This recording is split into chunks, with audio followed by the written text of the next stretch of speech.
welcome to Hit the Bricks. Everything that's interesting about Guthrie, Oklahoma. And in Guthrie, Oklahoma, there's a new shop.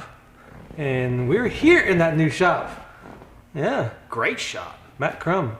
Thanks for having me. Heck yeah. Excited to be here. First Capital Games and Collectibles. 116 West Oklahoma, right here in the heart of downtown. First of all, Games and Collectibles, give us the overview of what that is. Sure. So I've always been a huge fan of action figures, collectible toys.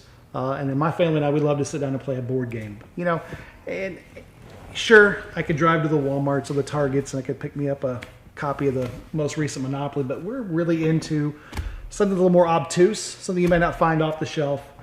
So more of we've got a lot of co-op type board games where you're playing as a team versus competitive. We've got a lot of games that are story driven. And a lot of them have just great artwork that support them. So that's really what we like to do. And that's, you know, I thought this is something we need in our community here, something to maybe drive a little bit more business down to this area. You know, not to knock any of my neighbors, but we got quite a few of shops that, you know, our locals just aren't shopping, to be frank. And that's why I wanted to do this. You know, sadly, our friends down the street at the boarding house have closed shop. So we, you know, slowly taking on some of their old business. We've expanded our space. We've got a gaming area now, so you can come in and play those games, or you buy it off the shelf and play it here. So we've got all that for you. I like the word obtuse that you use. It always makes me think of Shawshank Redemption when you say obtuse. That's like, it threw me away. That's a good word. I love that word. That's a good word. It's, you know, I didn't want to say strange or different, right? Because it's really not. I don't think they're strange at all, but they are something that you're not going to find in most people's libraries of board games. You know, you probably look in your closet, Chris, you probably have Yahtzee and Monopoly and Uno. You know, Connect Four. Uno, there you go. But you're probably not going to find a Pandemic or a Game of Thrones. Exactly. So that's new. That's new too. So that's what we like to do here, and it's a lot of fun. Well, did you grow up playing games like this? I did. I was always intrigued by them.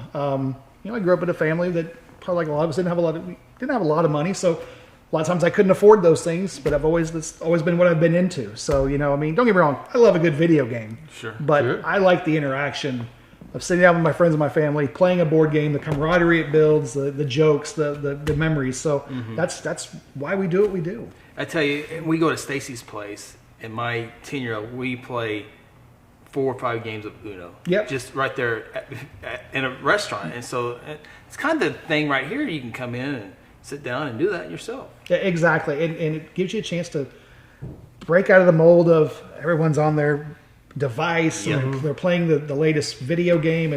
And I'm just as guilty of it too. My son, big Fortnite player, right? But we like to break him away from that. Let's use our brains. Let's kind of go to this alternate reality and really dive into the stories that are driving a lot of these games that we have here. And the strategy, the fun of making your family, your brother, or your mom having to do something, you know, in game wise. Yeah, right.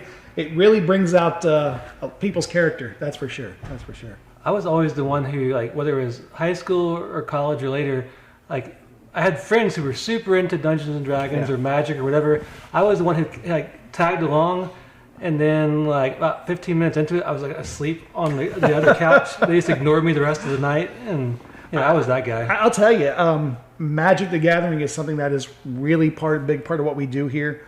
I didn't know anything about it until about a month ago, and I've really learned a lot about the gameplay, what drives people to play it. It's really there's a large community out there that's playing, not just in the U.S. but worldwide. And we've got a great group of people that come in and play, especially on Thursday nights. We've got a great group of kids. We do a youth tournament, so kids 18 and under can come in and play, and you know, that's always a fun time. Always a fun time. With the video games, and not just necessarily a Guthrie thing, but is there, with the video games and the really coming on strong, has that translated to board games or these type games? Has it moved over off? It's a game, but not on the video. Yeah, I would say definitely the things that we have here in our store are geared toward an older crowd. Okay. So you're going to find it's more college-age kids and older are really what are in. And again, I think it's just because they're together all the time. They want to do something different than popping in a video game. You know, we do have some games that are geared to younger crowds, but it's so hard to get them away from that video device. And you know, it makes me sound like an old person, right? Because we grew up playing Nintendo and everything else, right? But I just like that being together and being engaged with one another, as opposed to just a drone standing at a screen. And I'm an old guy like you too, but it'd be easier for me to open up a box, read the directions, look at the layout, and then by the time I learn on a remote control what a triangle and a circle and R2 and L1, Right. You know what? Too much.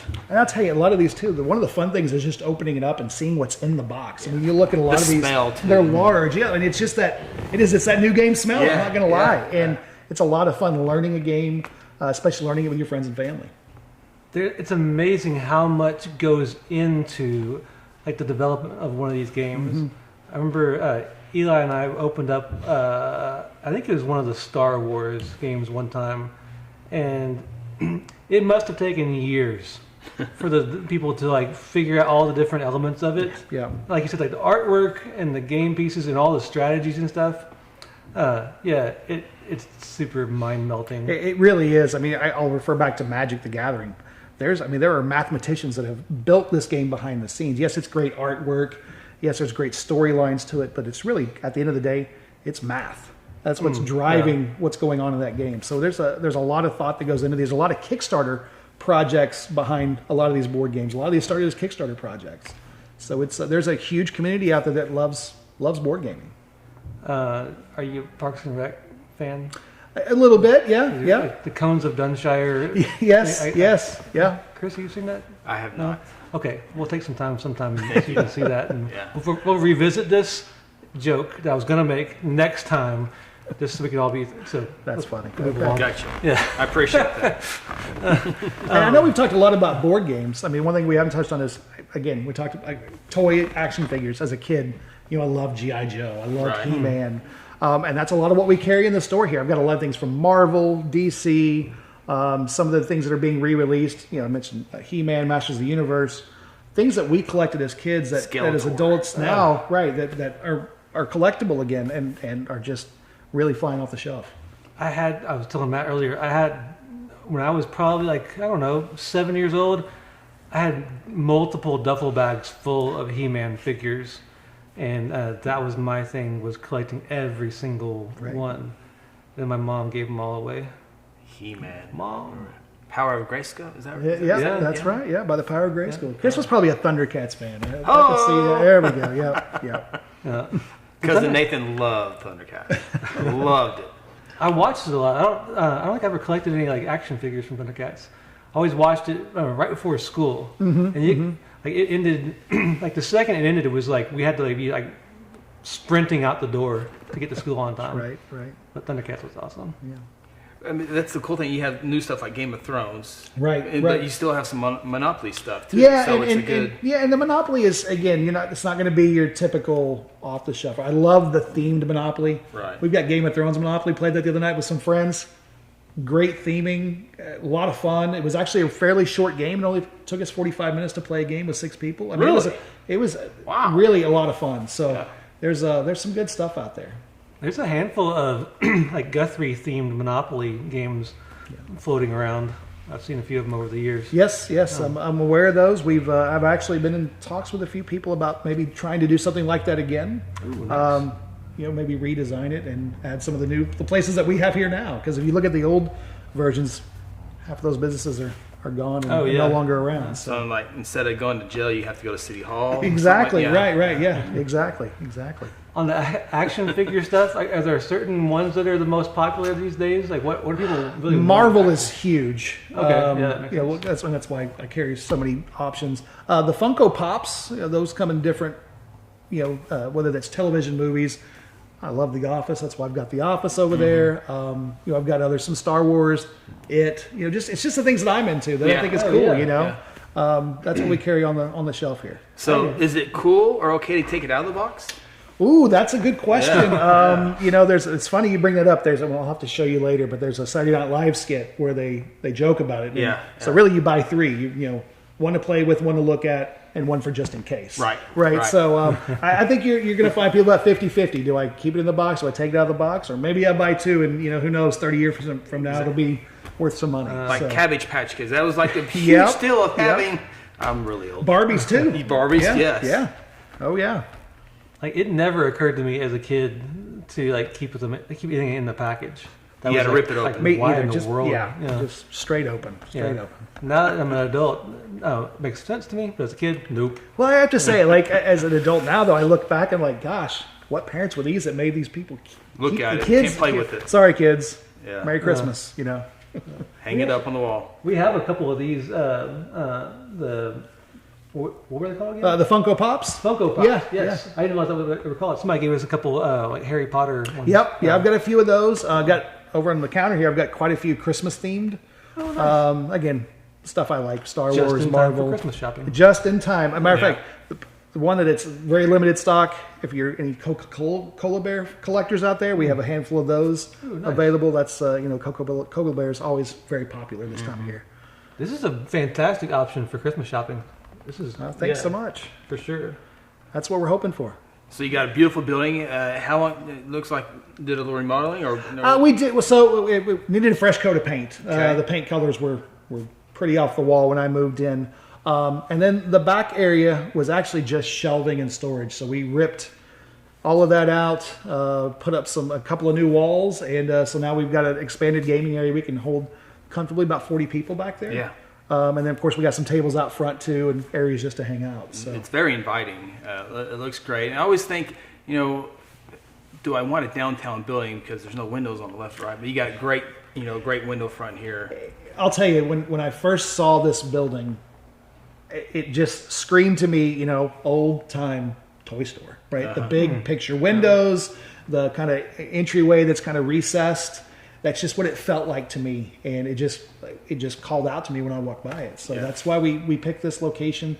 And again, I like being here. To me, this is the hot piece of the block right here. Right. This is where all the traffic comes through. yeah. And I think it's going to be a good spot for us. Well, and there's a lot of great downtown shops, but this one, first Capital Games, that sounds in collectibles sounds fun. I mean, that sounds like, oh, let's go in here. This, some kids are probably, I don't want to go to there, but games collectible, yeah, let's go in this one. Sure, Wow, yeah. sure. Yeah, and we do get a lot of that traffic, parents with their kids, especially on the weekends, just dropping in, seeing what we have in stock. So it's just gotta get the word out. Some snacks and things over here. We do, yeah. So especially when you're in here gaming, snacks, drinks, all available. We try to keep it pretty cost reasonable, and it's just it's been really great for us. We've been here just now about a month, and things are going really great.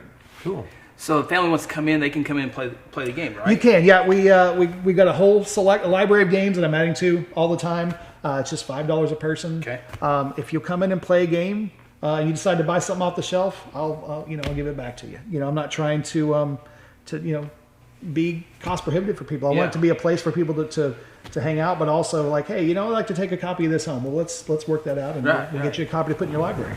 So I guess like open gaming any night or any day. Yep. But specific days for specific games. Yeah, so Thursday night was when we do our youth Magic the Gathering tournament. And again, we have about 40 kids that usually show up. Holy It's smokes. pretty large group. About half play, half are just here to hang out. Right. Friday nights, I've got a group that's playing Dungeons and I'm a Dragons. hang-outer. Yeah, there you go. You can come up and hang out, watch Cool. Dungeons and Dragons.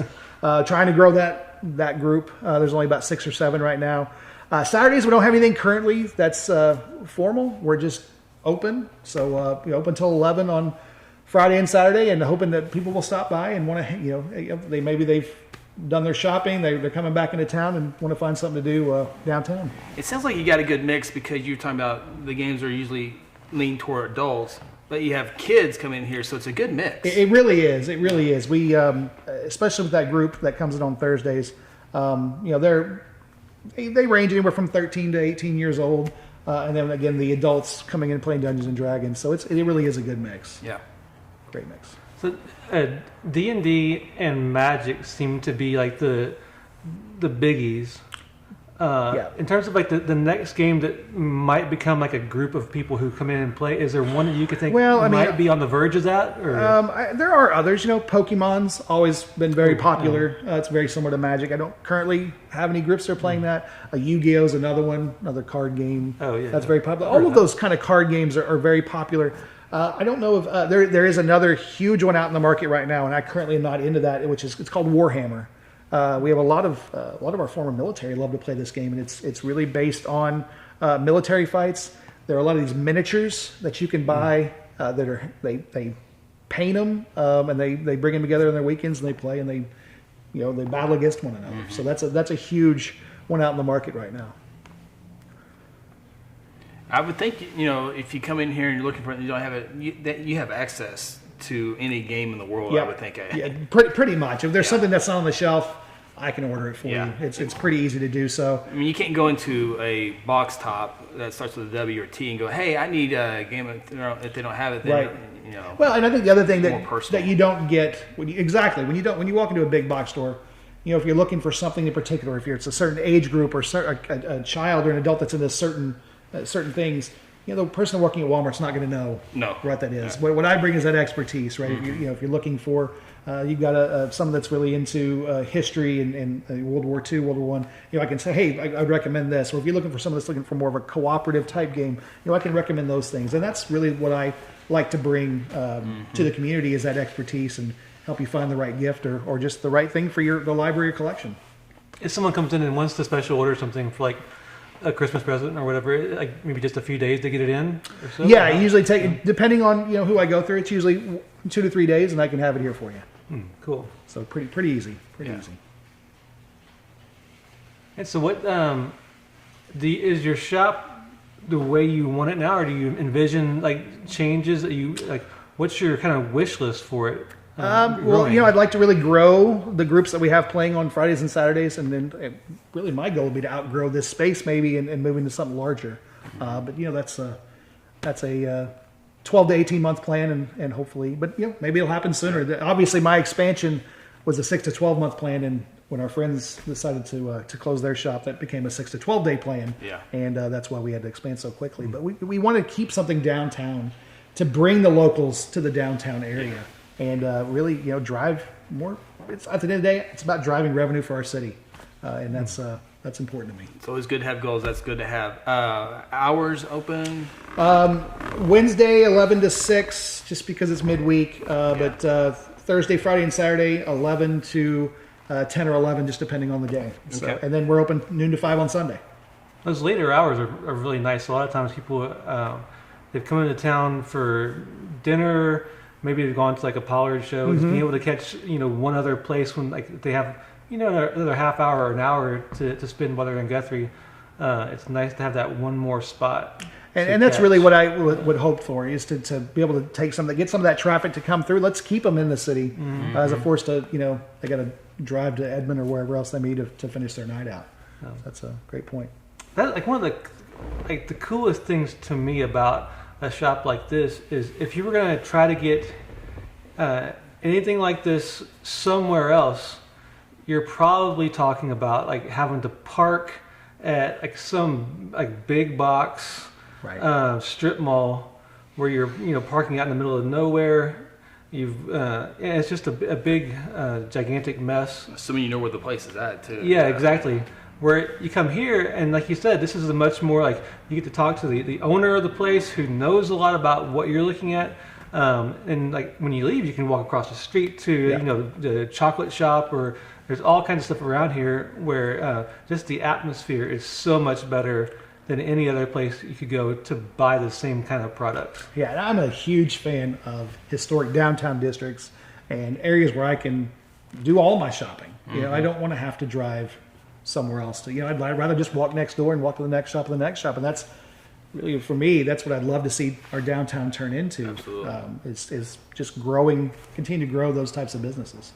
And what's great about shops like downtown shops like this is a lot of times if you have customers that come in like in a group, usually you have like one or two of them that are like into like what you have, but the other two, usually they're like kind of like, oh man. Yes. But at least, a shop like this, you can be, if they're into something else, you're like, that's a couple of doors down, back corner of their like shelf. The third shelf has what you're looking for. Yeah. Right. And I think the downtown shops in Guthrie are really good about like knowing what each shop has to offer, and just be able to promote each other's businesses. Yes. I think that's very important. And you're right, you don't get that in a strip mall or a big box store. They're just going to be like, we don't have it. Sorry, you're bored. Sorry. I was sitting right here. The upper windows up there, a lot of buildings downtown have those old small square windows, but they're covered up like behind other things. It's kind of cool that that those you can still see those original old tiny square windows. That cool. The architecture of this building is great.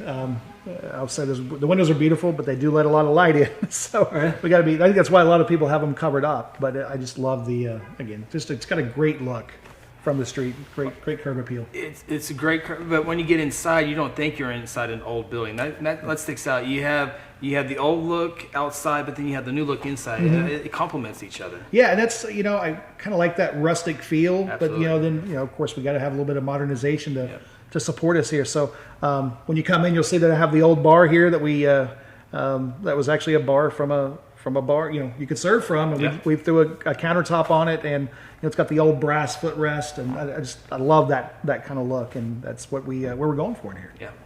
You mentioned your hours and days, like social media stuff. Where can people find you? You can find us on Facebook at First Capital Games, all one word, or on Instagram at First Capital Games. And we're always posting what's new in stock, what's the hottest trend, and we have giveaways and discounts and things like that. So there's 80,000 titles you could have for your store. Why First Capital Games? I mean, growing up here, just like you did, the one thing that's always beaten to our head during Oklahoma history is Guthrie was the first capital. Yep. And I just thought that had a nice ring to it, right? Mm-hmm. I wanted to pay respects to our great city here, and I went through a lot of things, and that just is the one that really stuck. Yeah. And I love that history behind our city, so I wanted to have that in there. I like it.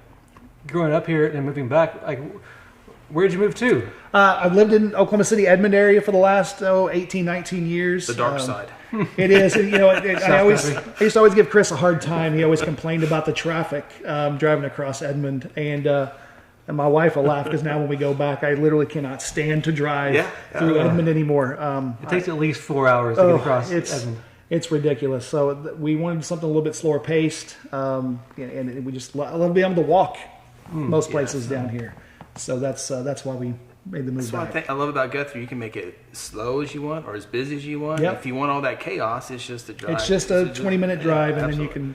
Well, 15 on the highway, 10 on the highway, about 20 once you get. That's right. That's right. That's right. Well, thanks for having us today. This is thanks fantastic. so much. I really appreciate it, and we look forward to having y'all back. Can't wait to come in here and watch people play Dungeons and Dragons. I am horrible at it. Well, we got space for you. If you ever have like a Dungeons and Dragons cartoon marathon, I'm in. That was like my religion on Saturday mornings for so long. Let's see what we can do about that. Yeah. Cool. Thanks, guys. Thanks, Matt. Coming home.